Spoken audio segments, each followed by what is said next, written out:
g'day guys, how you going?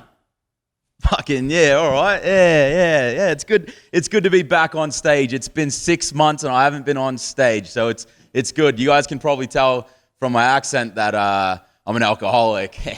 Yeah. No, the venue's not even serving beer, so I went across the road to the liquor store and grabbed one. So that's how my life is right now. No, it's good. It is good. I've been quarantining and doing all that kind of COVID safety shit for the last 16 months like you all have. That's why I'm wearing black. It's a lot more slimming. It's making me feel good about myself. Thank you all for joining in and having a listen to my bullshit, huh? Yeah. We'll get into it. I've been fortunate enough to live with my girlfriend this entire time that we've been locked down. It's great. We fall more and more in love with each other every day. She's the apple to my eye. It's fucking Vancouver. It's half the price of rent. I don't give a shit. I'm spending so much money on beer right now. I'm living the best life, right? It's good, but sleeping in the same bed as someone for 18 months straight, you fuck. Like that's what we do. That's what we do every night. 18 months straight. What else are we gonna do, huh? What else are we gonna do, right? And we've had the odd pregnancy scare. We've had a couple. It's been fun. You guys can already tell I'm not suited to be a dad. I shouldn't be a dad because I find shiny things more fun than a 2-year-old would find shiny things, I shouldn't be getting more attached to something that's shiny in the road than my son, right? So that's why I'm not going to be a dad. I'm not going to do it. The pregnancy scares didn't scare me too much, I didn't get as scared as my girlfriend because I've had a child scare before, right? It's a lot different. It's like when you do acid, you can't go back to mushrooms. It doesn't scare you the same way anymore, So it's here's a child scare story I'll tell you right now.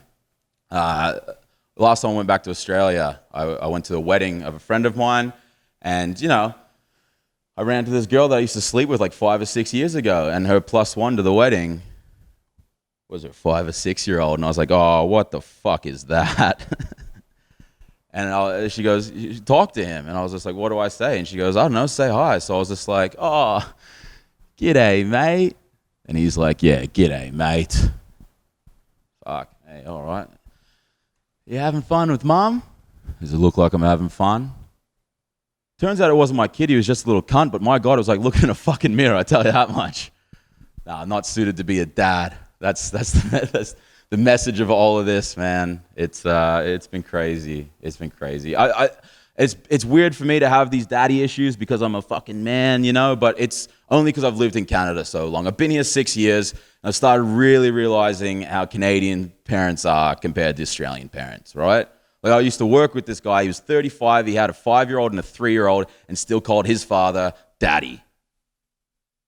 Not cool, man. Not cool. You're going to give that kid some trauma by calling your old man daddy, right? Because in Australia, on our birthdays, we sing this song. We sing happy birthday, but we also sing this other song, and it's very clearly written by both parents, right? The first line is the mother. The mother sings the first line, and it goes, why was he born so beautiful?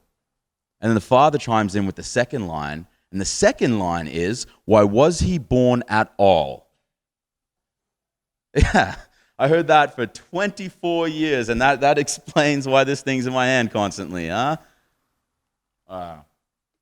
It's good. We'll shout out Fernie Brewing Company, support your local companies. It's good. Yeah, Vancouver's been great for me, though. Vancouver's been great.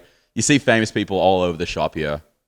You're walking down the street in the airports, wherever you are, there's singers, comics, dancers, whatever the fuck they are in the industry, there's someone around. I ran into Flea from Red Hot Chili Peppers, right? And I'm a huge Peppers fan. And I was like, oh, man, you got to sing me some songs. And he just goes, yeah, it was on East Hastings Street. And he was homeless. But to his credit, that sounded like the chorus to Under the Bridge. And to my credit, he had fleas. So who's the real winner? Go Vancouver. Yeah. Grizzly still a thing? No? All right. Now I'll leave you with this one. I'm a carpenter because the COVID stuff's taken me out of the industry a little bit. But I've gone back to carpentry, and it's really good. My blue-collar friends will know that in the morning, sometimes you had a couple too many the night before. You try to save time first thing in the morning. You'll do 2 tasks at once, right? So my favorite thing to do is brush my teeth while I'm taking my morning piss. And it starts off all good. You're using the right hand for the right thing. But it's 6 a.m., so all of a sudden it swaps for no reason, It's the ultimate version of this fucking thing. All right, I've been Peter Grant. I'm going to go call my sponsor. Cheers, guys.